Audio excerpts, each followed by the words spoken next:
Abdul Muttalib Nabi Karim সাল্লাল্লাহু আলাইহি সাল্লামের কি হয়? দাদা। উনি দেখা করতে চাইলেন আব্রাহার সাথে। আব্রাহা পারমিশন দিলেন, তিনি ঢুকলেন। তাকে বসতে সম্মানের জায়গা দেওয়া হলো। কুরাইশদের নেতা তিনি। আব্রাহা বললেন, বলেন আপনি কি বলবেন? আব্দুল মুত্তালিব বললেন, আমি জানতে পেরেছি যে তোমার সৈন্যরা আমার জনগণের এবং আমার উট, দুম্বা, ভেড়া সমানে দখল করতেছে, জবাই করতেছে আর পাইকারি ধরে খাইতেছে। এগুলো সব ধরে নিয়ে আসছে। আমি তোমার কাছে এটা বলতে আসছি, তোমার সৈন্যদেরকে বলো আমাদের উট টুট যা ধরছে, ছাগল ভেড়া সব যেন ছেড়ে দেয়। আব্রাহা কই যে আশ্চর্য কথা, আমি মনে করেছিলাম যে তুমি কাবা শরীফ ভাঙতে আসছি আমি, আমারে অনুনয় বিনয় করে তুমি বলবা যে কাবা ঘর রক্ষা করো, তুমি ভাঙবো না।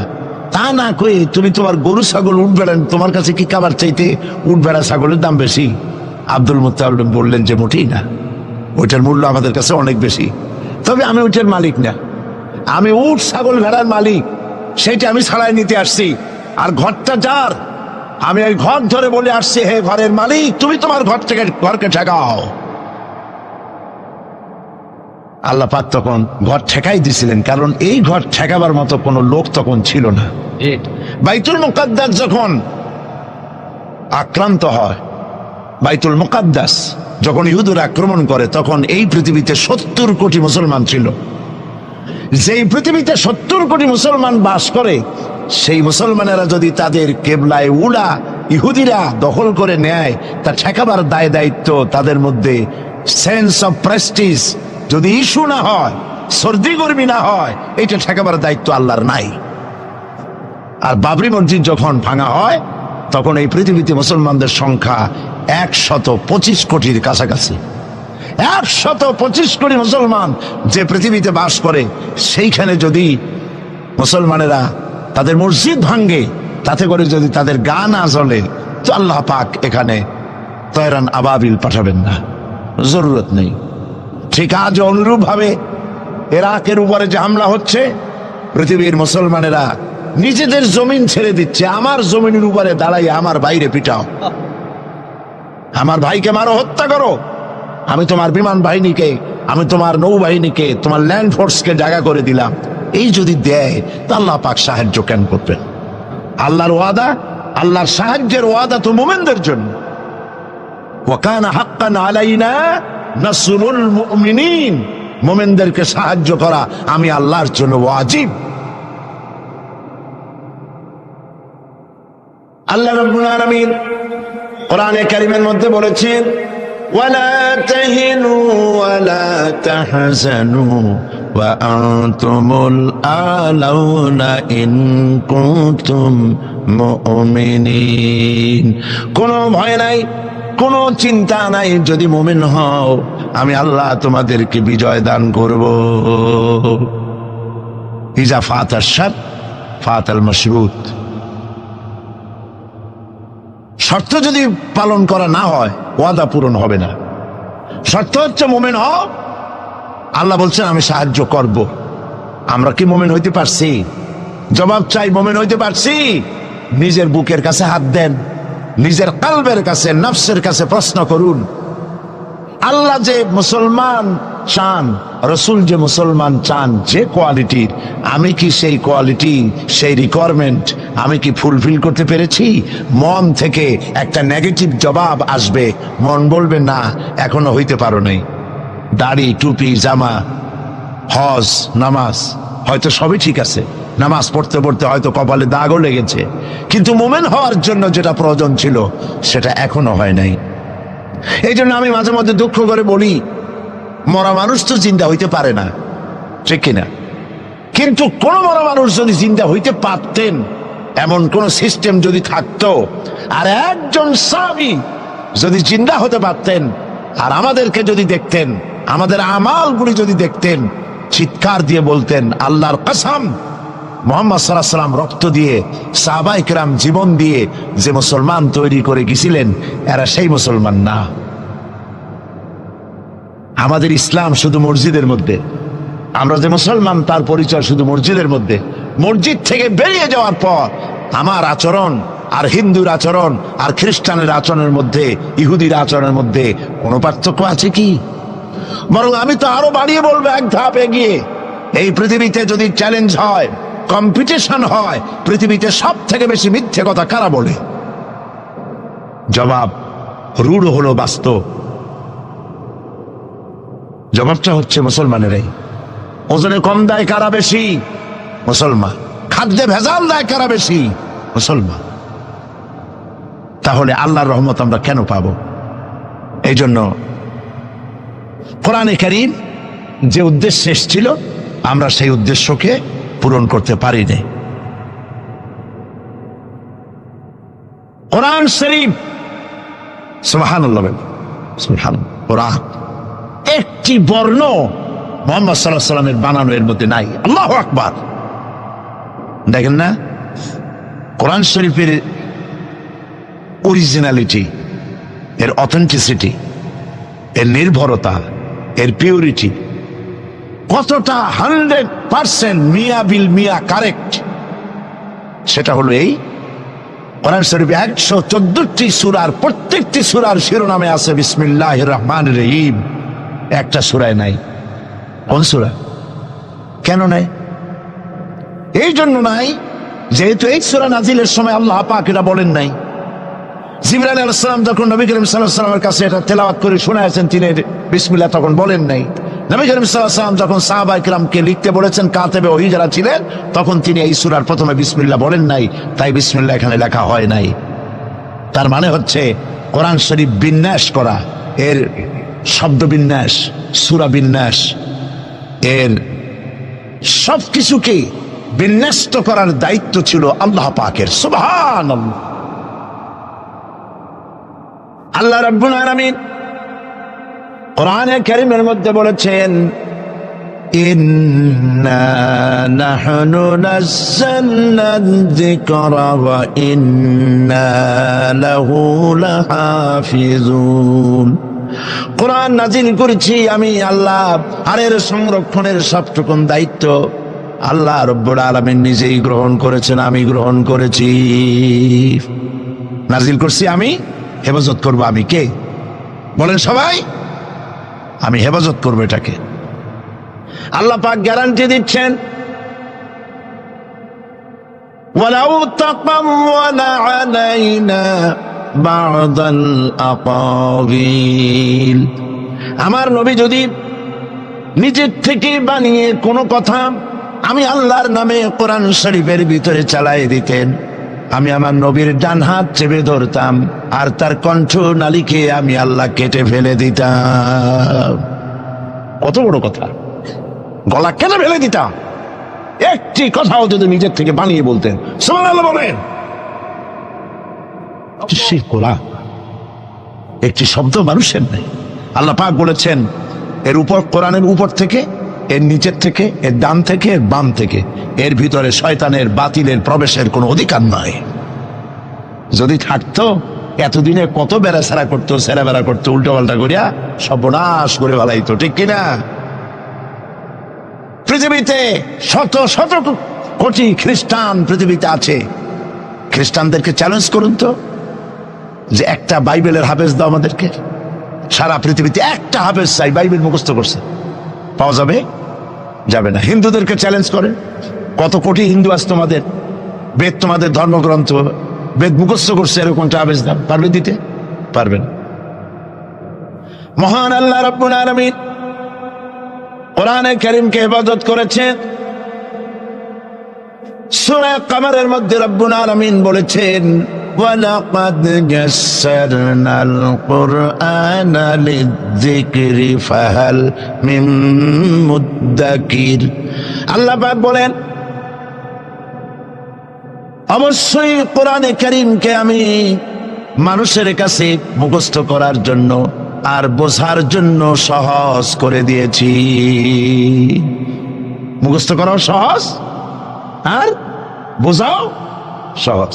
কিন্তু দুর্ভাগ্যজনক সত্য আরেকটি কথা আছে, সেটা হলো এই, মুসলমান দাড়িওয়ালা টুপিওয়ালা আল্লাহর মসজিদের ভেতরে বসে এক শ্রেণীর মুসলমানেরা বলে, কোরআন বোঝা আমাদের কাম না, আমরা পাবলিক, আমরা কোরআনের বুঝবো কি? কোরআন বুঝবে আলেমেরা। অবশ্যই এই রকমের লোক নারায়ণগঞ্জে নাই, বিভিন্ন জেলায় আছে। কোরআন আমরা বুঝবো না, বিশাল ব্যাপার। আল্লাহর কোরআন, এর আমরা বুঝবো কি?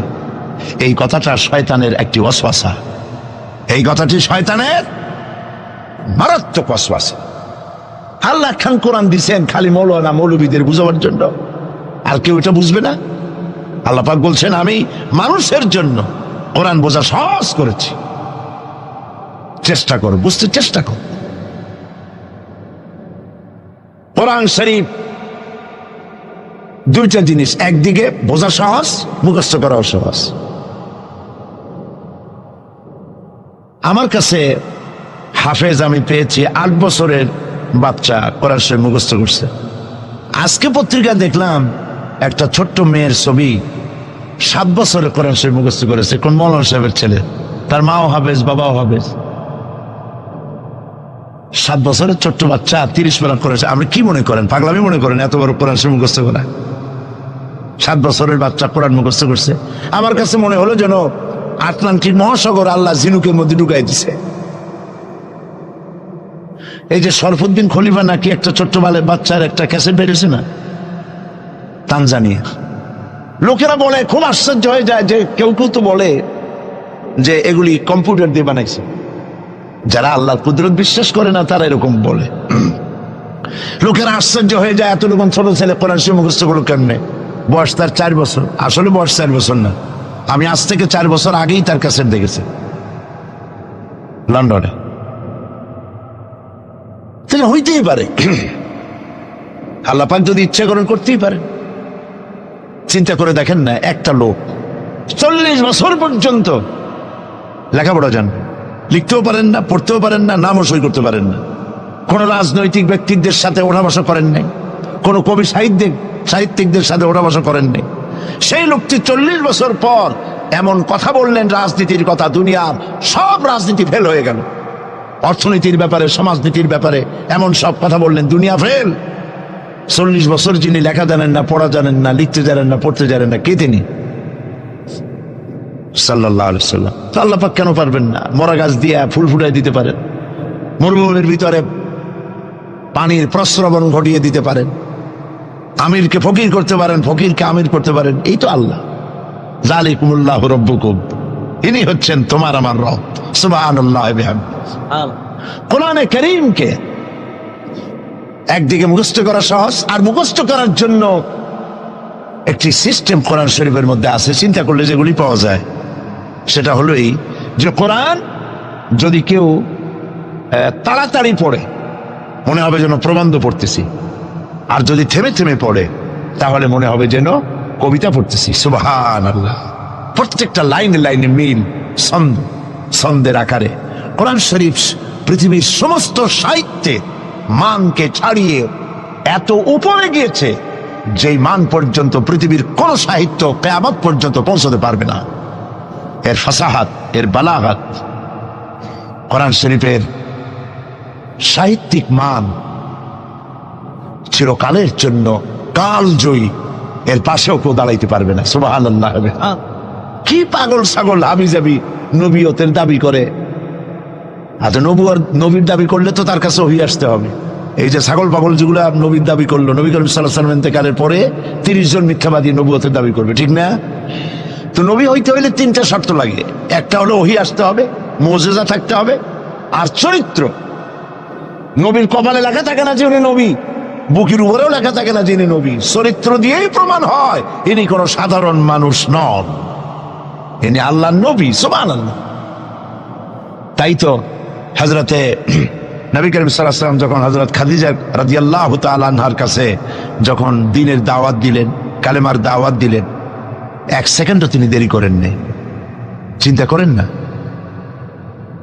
আপনি নিজেকে বহুত ফেরেশতা রূপে আপনি বলতে পারেন যে আমি একেবারে অ্যাঞ্জেলিক ক্যারেক্টারের লোক, ফেরেশতা চরিত্রের মানুষ। বাইরে গিয়ে বহুত কথা বলতে পারেন, এমনকি বাইরে গিয়ে অনেক মুরিদও বানাইতে পারেন।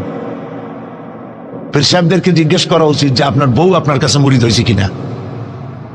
বউ মুরিদ করে এত সহজ না। একজন পীরেরই দেখছিলাম একটা বইয়ের মধ্যে গল্প, বউ তাকে পীর মানতেই চায় না, বহুত চেষ্টা করছে মুরিদ বানাবার জন্য, পারেনি। একদিন বউকে কেরামতি দেখাবার জন্য সে রান্না করতেছিল বাইরে, ওটার উপর দিয়ে সে উড়ে গেল। এরপরে সে নামলো, বউ তাকে দেখে বললো, দেখছো তুমি তো পীরগিরি করো, এই যে একটা লোক কেবলমাত্র পাগড়ি বাঁধতে মাথার উপর দিয়ে উড়ে গেল, তুমি কি এরকম পারো?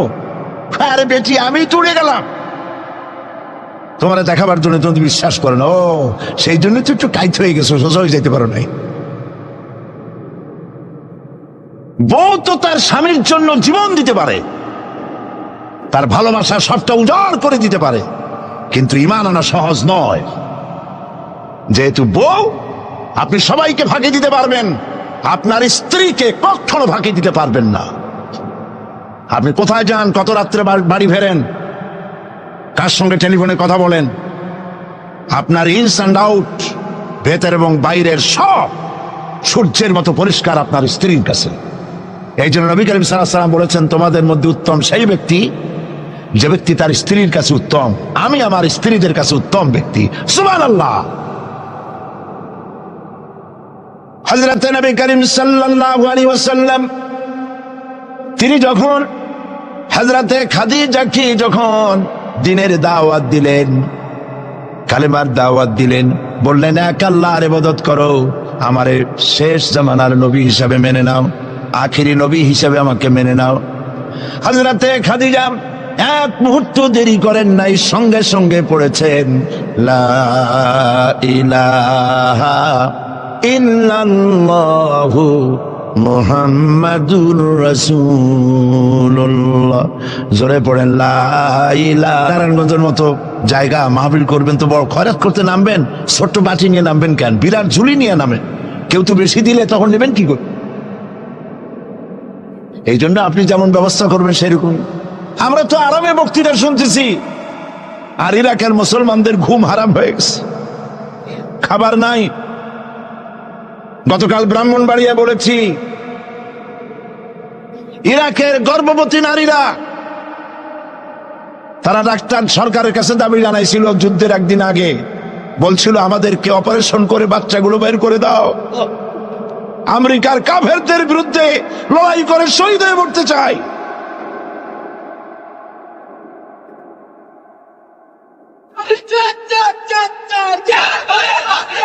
আমরা কিচ্ছু করতে পারবো না, কিন্তু দোয়া করতে পারবো। কি করতে পারবো? তবে দোয়া কবুল হোক আর না হোক এই নিয়ে তাড়াহুড়ো করবেন না। অনেকে মনে করে দোয়া তো করছিলাম, আফগানের জন্য হয়েছে কি?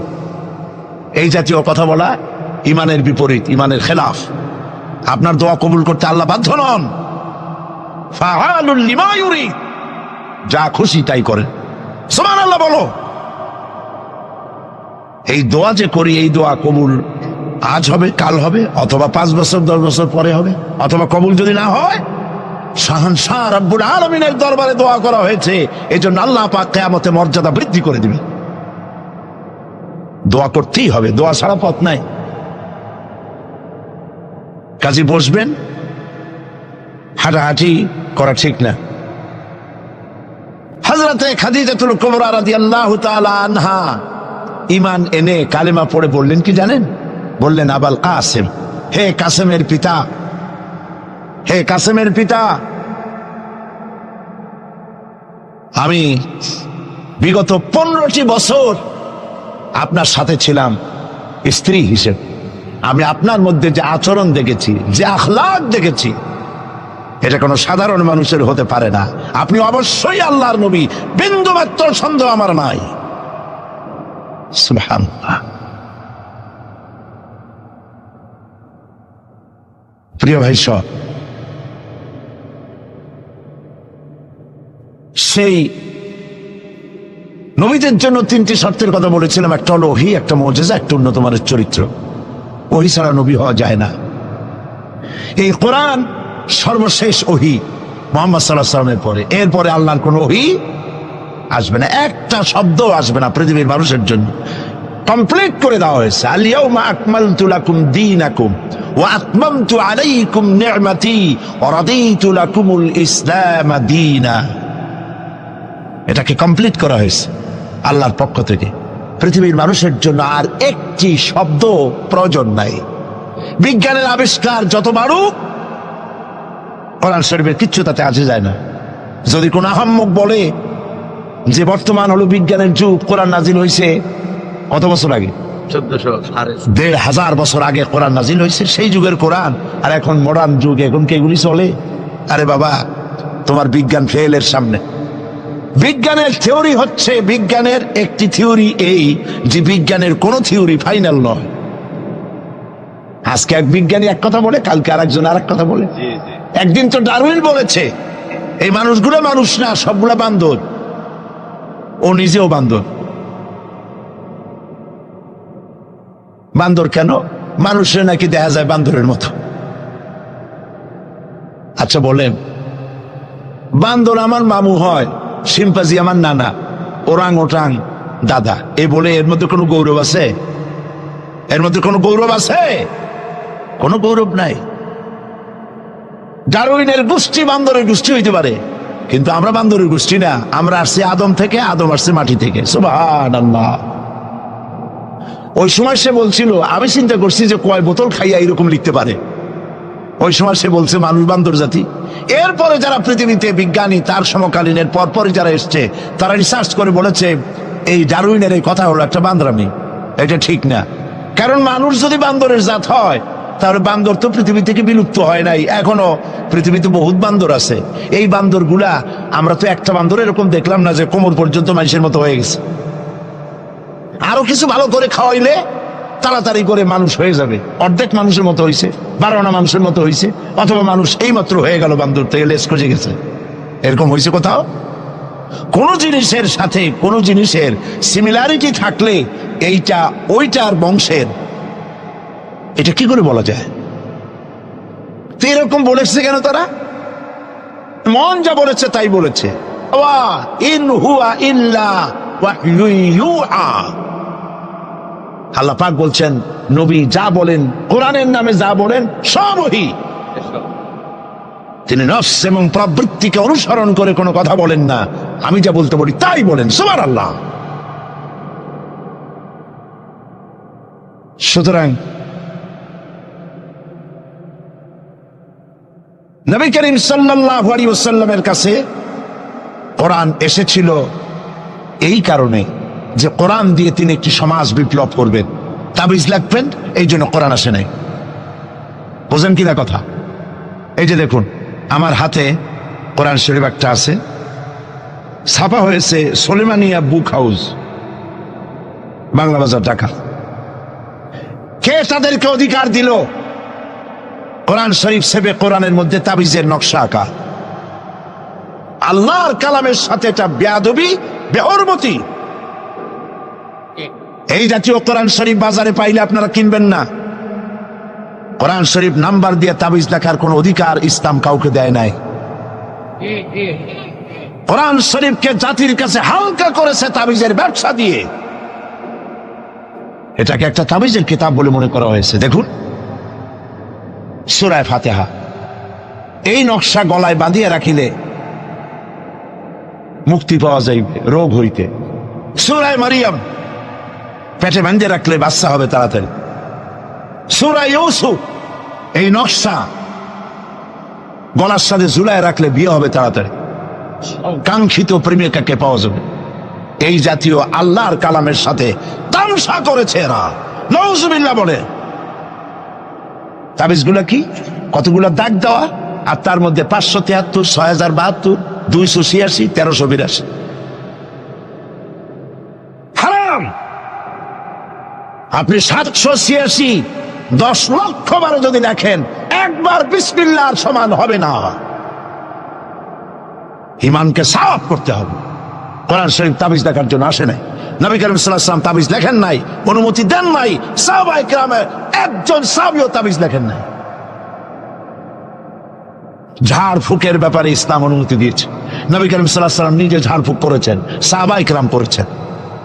তাবিজ লিখে লিখে ধান্দাবাজি কারে কয়? বলে যে টিউবওয়েলের পানি, কুয়ার পানি, খালার পানি, বেড়ের পানি, ড্রেনের পানি, পুকুরের পানি, নদীর পানি, 7 জায়গা দিয়ে পানি আনবা।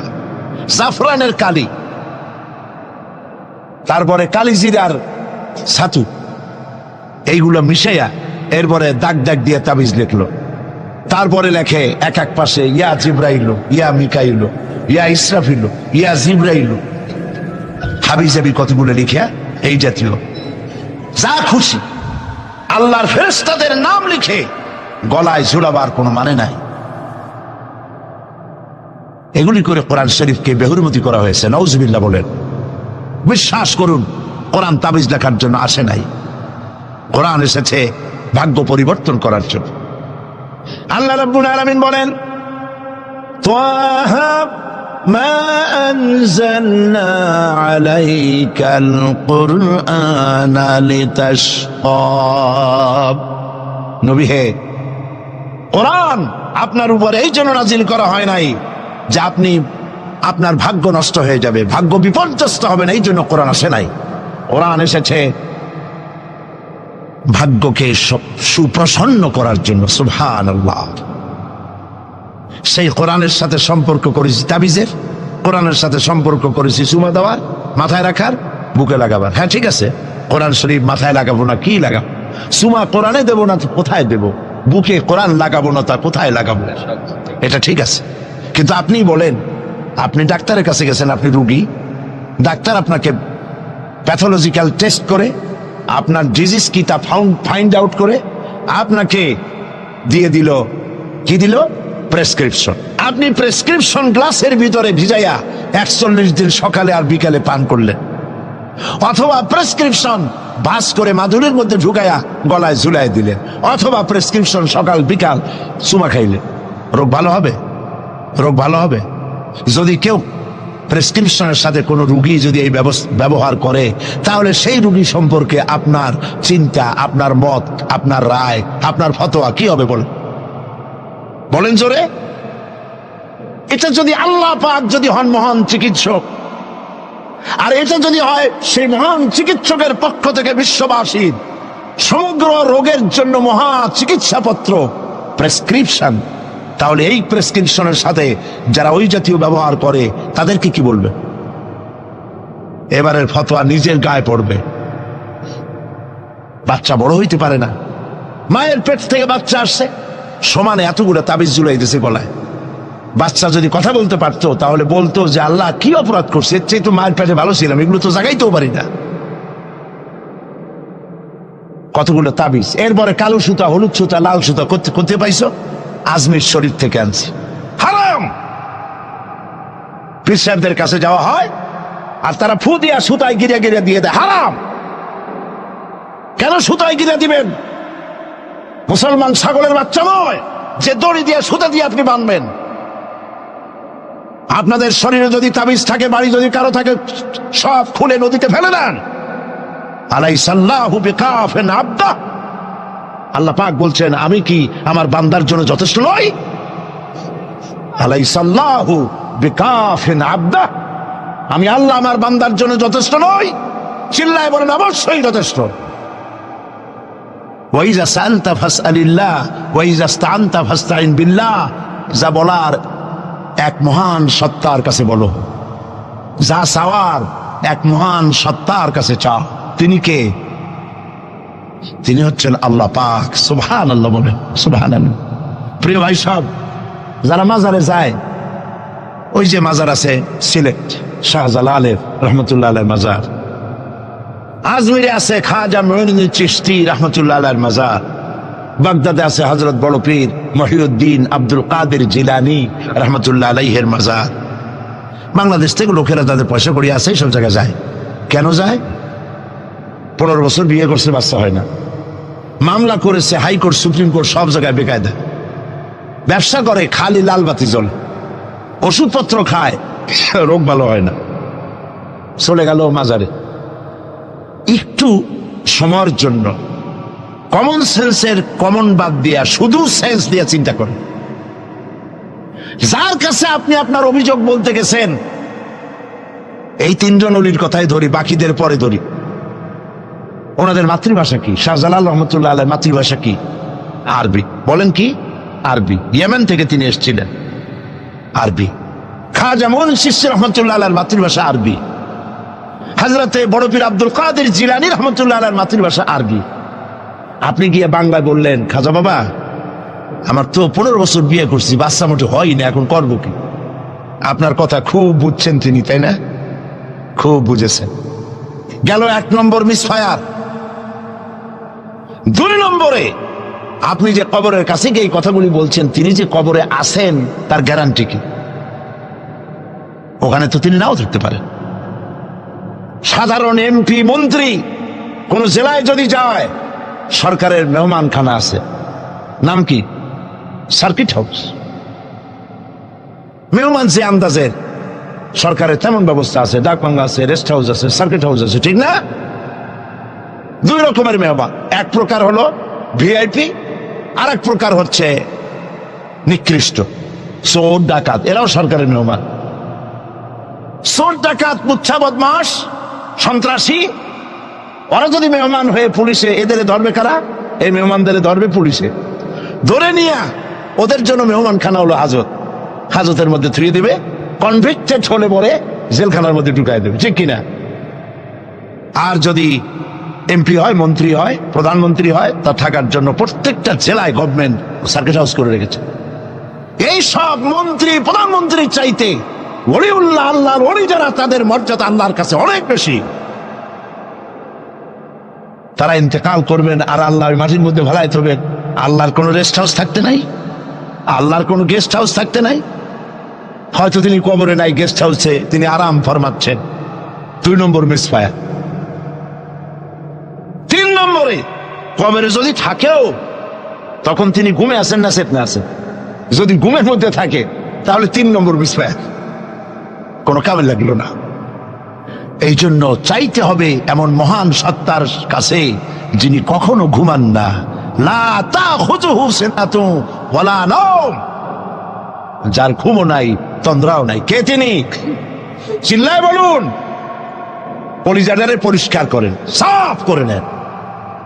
এভাবে সাফ করবেন, কোন মাফির, কোন জিন্দাফির আমার ভাগ্য ভালো বানাতে পারবে না, পারবে না, পারবে না। কোন মরাফির, কোন জিন্দা ফু দিয়া আমার ভাগ্যকে বিনষ্ট করে দিতে পারবে না। খায়রিহি ওয়া শাররিহি মিনাল্লাহি তাআলা, আমার ভালো আমার মন্দ কেবলমাত্র এক মহান সত্তার মুষ্টির ভিতরে নিবদ্ধ, তিনি আল্লাহ রব্বুল ইজ্জত ওয়াল জালাল। গোটা আকাশ, গোটা জমিন যার মুঠার ভেতরে। মুসা আলাইহিস সালাম বলেছিলেন, আল্লাহ তুমি নাকি ঘুমাও না? আল্লাহ কেউ বিশ্বাস করো না? তো সাংঘাতিক কথা। এইভাবে ইব্রাহিম আলাইহিস সালাম আল্লাহরে বলছিলেন,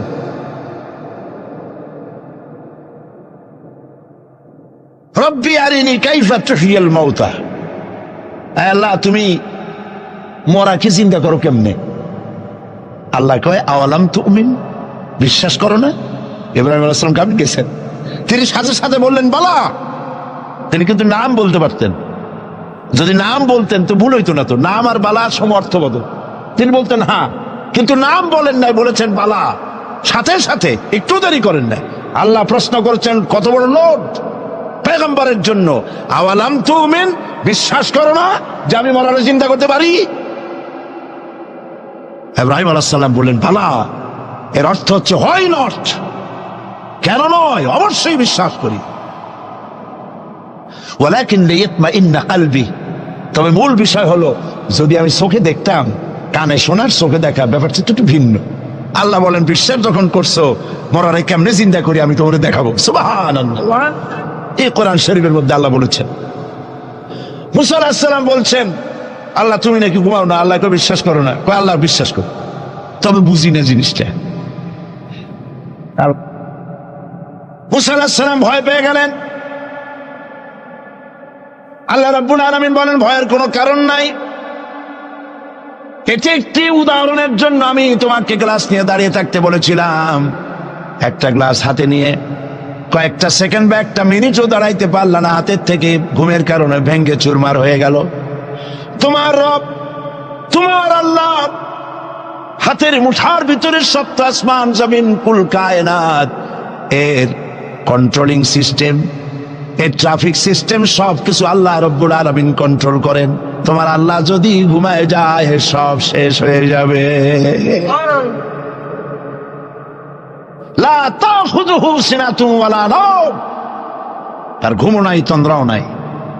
আর তাছাড়া মাখলুক, তার যে আদত, খালেকের সে আদত হতে পারে না। সৃষ্টি, তার বউ হয়, বাচ্চা হয়, ঘুমায়। লা তাখুযুহু সিনাতুন ওয়ালা নাওম, তার ঘুমও নাই তন্দ্রাও নাই। আর তাছাড়া মাখলুক, তার যে আদত, খালেকের সে আদত হতে পারে না। সৃষ্টি, তার বউ হয়, বাচ্চা হয়, ঘুমায়, খায়, পেশাব পায়খানা লাগে। মাখলুক খালেকেরও যদি তাই হয়, তাহলে তিনি মাখলুকের মতোই হয়ে গেলেন, খালেকের মর্যাদা রইল না। কাজী সৌভাগ্য রজনী শাবান মাসের মধ্য রজনী নয়, বরং মুসলমানদের জন্য প্রত্যেকটা রাত সৌভাগ্য রজনী হতে পারে। হাদিস, প্রত্যেক রাতের শেষ রাতে আল্লাহ রাব্বুল আলামিন প্রথম আকাশে আসেন। সুবহানাল্লাহ বলুন। প্রথম আকাশে এসে আল্লাহ রাব্বুল আলামিন ডাকতে থাকেন, ও পৃথিবীর মানুষেরা, ও আমার বান্দারা, কারা আছো গুনাহ করে করে জীবনটারে বরবাদ করে দিয়েছো, হতাশ হয়ে গিয়েছো, আমাকে বলো, আমার কাছে কান্দো, জীবনের গুনাহ মাফ করে দেব। নবীজি বলেছেন, শরমে পড়ে অনুতপ্ত হয়ে কেউ যদি রব্বুল আলামিনের কাছে চোখের পানি ফেলে গুনাহ মাফের জন্য কাঁদতে থাকে, চোখের পানি নাকের অর্ধেক আসতে না আসতে আল্লাহ রব্বুল আলামিন বান্দার গুনাহ মাফ করে দে। জাহান্নামের আগুন প্রশান্ত মহাসাগর, আটলান্টিক মহাসাগর সহ 7টি মহাসাগরের পানি যদি ঢেলে দেওয়া হয়, জাহান্নামের 1 ইঞ্চি আগুন নিবাইতে পারবে না। কিন্তু চোখের অনুতপ্ত অনুশোচনা দুফোঁটা অশ্রু জাহান্নামের আগুন নিভাই দিতে পারে। কান্দো, কান্দার চাইতে বড় জিনিস নাই। ফালিয়াদহাকু কালিলাও ওয়ালিয়াবকু কাসীরা, বেশি করে কান্দো, কম করে হাসো। আমরা কোনটা করি? আরে সবটা উল্টা করি। হিসাব করেন তো, এটা ইংরেজি কি মাস, বাংলা আরবি কি মাস? মুহররম। এটা আরবি কি মাস? মুহররম। গত বছরের মুহররম থেকে এই বছর মুহররম পর্যন্ত গুনার কে বলে প্রথম আকাশে সে প্রত্যেক রাত্রে রব্বুল আলামিন ডাকতে থাকেন, আমাকে বলো, আমি রোগ ভালো করে দেব। রুজি কামাইতে পারো না, অনাটনে জীবন যায়, বউরে বাচ্চারে খাওয়াইতে পারো না, আমারে বলো। এভাবে আল্লাহ পাক ডাকতে থাকেন।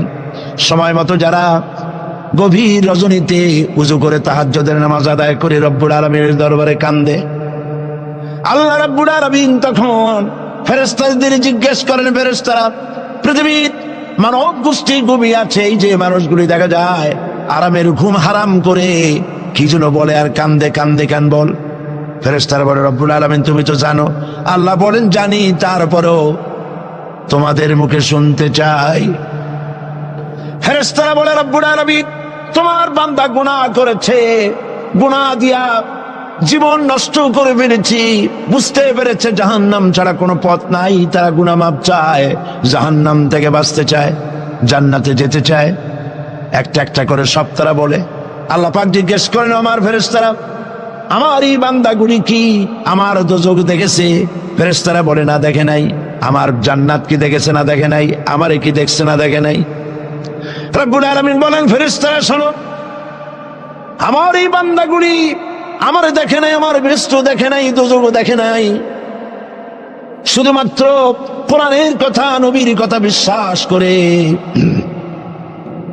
আরামের ঘুমকে হারাম করে আমার কাছে যেভাবে কাঁদতেছে, ও আমার ফেরেশতারা, আমার জালাল ও ইজ্জতের কসম, আমার রহমতের দরিয়ায় জোশ লেগে গেছে। শুনে রাখো ফেরেশতারা, এই ক্রন্দনরত বান্দাগুলিরে আমি আল্লাহ মাফ করে দিলাম। হতে পারে প্রত্যেকটি রাত আপনার আমার জন্য লাইলাতুল বারাত, লাইলাতুল কদর। ভাগ্য নিজেকে তৈরি করতে হবে। বিশ্বকবি আল্লামা ইকবাল বলেছেন, খুদি কো কর ইতনা বুলন্দ कि हर तकदीर लिखने के पहले खुदा पूछे बंदा को बता तेरी रजा क्या है। নিজের ব্যক্তিত্ব, পার্সোনালিটি, শখসিয়তের প্রস্ফুটন এমন ভাবে ঘটাও আল্লাহর কাছে, যাতে আল্লাহই জিজ্ঞেস করে, বান্দা তুই বল তোর ভাগ্যটা আমি কিভাবে লিখবো। সুবহানাল্লাহ। আল্লামা ইকবালের শেরগুলো যখন আমি আল্লামা ইকবালের খুবই ভক্ত, আমার কাছে মনে হয় তার প্রত্যেকটি শের, প্রত্যেকটি কবিতার লাইন কোরআন শরীফের তাফসীরের বিমূর্ত প্রতীক হয়ে বেরিয়েছে। দাড়ি কামানো মানুষ, কতগুলো মোষ, কেমনি পারলেন? আমি মাঝে মধ্যে খুব বিস্ময় বোধ করছি, কিভাবে এই ধরনের একজন লোক প্রত্যেকটি কথা কোরআনের তাফসীর হয়ে বেরোলো কেমনে? কোরআন রে আপনি বুঝলেন কেমনে? আমি অক্সফোর্ড ইউনিভার্সিটিতে প্রোগ্রাম করেছি। অক্সফোর্ড ইউনিভার্সিটিতে আল্লামা ইকবাল যেখানে পড়াশোনা করতেন, যে রুমে থাকতেন, রিসার্চ করতেন, শিক্ষকরা আমাকে সেটা দেখিয়েছে। পৃথিবীর বড় বড় নাম করা ব্যক্তিরা সেখান থেকে অক্সফোর্ডে পড়াশোনা করেছে, লেখাপড়া করলেন অক্সফোর্ডে, পাশ্চাত্যে। অথচ পাশ্চাত্য তারা গিনতে পারল না। তিনি খোদাদ্রোহী হলেন না, তিনি ইসলামের দুশমন হলেন না। তার কথাগুলি কোরআনের ব্যাখ্যা হয়ে বেরোলো। ব্যাপারটিকে পড়তে পড়তে একবার আমার চোখের সামনে রহস্য উদ্ঘাটিত হল তার এক কবিতার মধ্য দিয়ে। আল্লামা ইকবাল এক জায়গায় লিখেছেন, खीरा न कर सका मगरिब की दाओ दानिश, खीरा न कर सका मगरिब की दाओ दानिश, सुरमा था आग का मेरा खाके मदीना। পাশ্চাত্যের চাকচিক্য আমার চক্ষুকে প্রতারিত করতে পারে নাই, কারণ মদিনার ধুলাবালুগুলি আমার চোখের মধ্যে সুরমা হয়ে লাগানো ছিল। প্রিয় ভাই সব,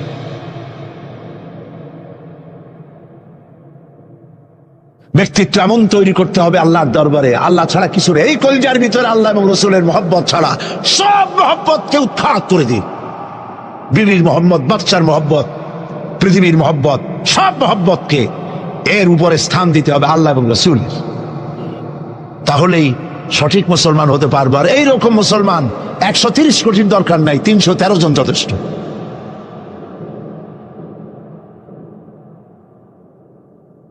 বন্ধুগণ, মহান আল্লাহ রাব্বুল আলামিন তিনি চান শিরক মুক্ত জীবন মুসলমানদের। ইন্না শিরকা লাযুলমুন আযীম, শিরক হচ্ছে মস্ত বড় জুলম, অপরাধ। শিরক করবা না। নবীজি বলেছেন, তোমাকে যদি হত্যা করা হয়, টুকরা টুকরা যদি করা হয়, তোমাকে যদি আগুন দিয়ে জ্বালিয়ে ছাই ভস্ম বানায় উড়ায় দেওয়া হয়, তবুও আল্লাহর সাথে খবরদার শরীক করবা না। শিরক করি, জেনেও করি, না জেনেও করি, সওয়াবের নিয়তেও করি, ঠিক কিনা? বিশ্রামের নামে মানত করা হয়, জায়েজ নাই।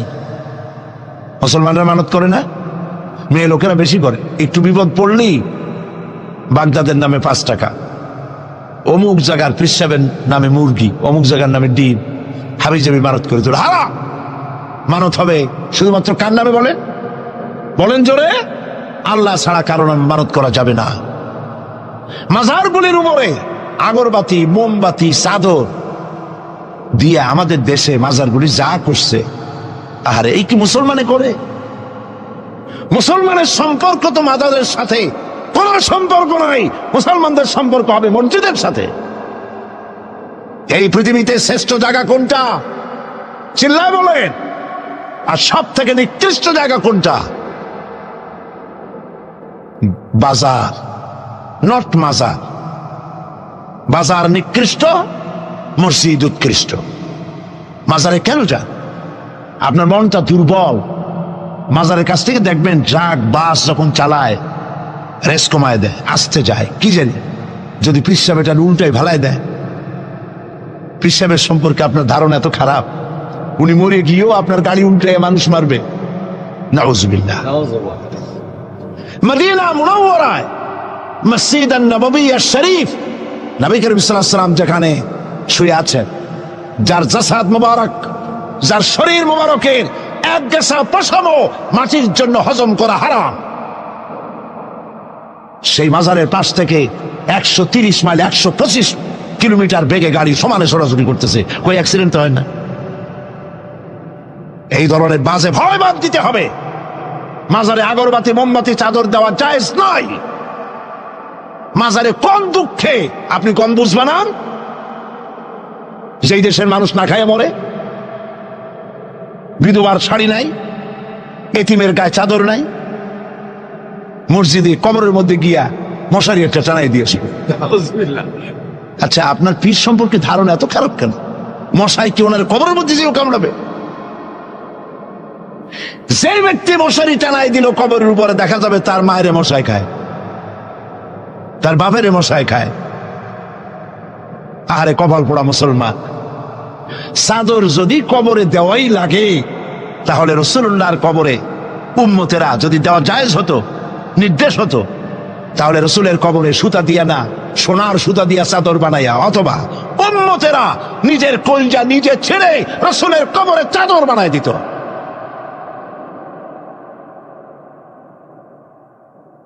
কাজে এগুলি বন্ধ করতে হবে। হাইকোর্টের মাজার, শাহ আলী বাগদাদের মাজার, বিভিন্ন জায়গায় যত মাজার আছে, এই সব মাজারে যাওয়া বন্ধ করে দিতে হবে।